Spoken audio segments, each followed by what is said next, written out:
Ngiyethemba lo baba lona ukuthi akaganiwe ngoba cha impela ngiyaphika ngeke kube ukuthi unomfazi. Ngiyafisa mangase kube khona nje ngempela umuntu omaziyo umuntu omdala futhi ozoke imchazele nje ukuthi lento ayenzayo ibheda kangakanani le content yakhe lena.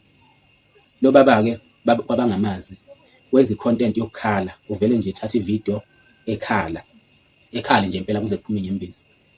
Eyi yabona leya nto leyana, yena ngazi noma mhlampe uma bemtshela laphana kuma-comment yena usuke ebona ukuthi abantu bayayidlalela leya nto bafethu ayimukeleki.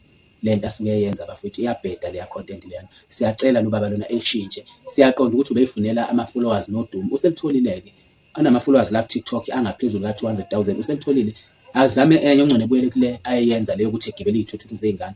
Kodwa cha lena bafowethu ukuthi ngempela lo baba omdala kanjena enze ividiyo ekhala bafowethu. Cabanga nje umndeni wakhe uthini, usuhamba uhlekwa bemdownload-ile emafonini behlekisa ngaye behambe beveza ukuthi nangu la wenza amavidiyo ekhala, wenza amavidiyo ekhala. Awu khuzani bafowethu, sicela obaba nje abadala abahloniphekile abangaba nesibindi ke bekhulume naye. Imbi i-content yakhe iyabheda.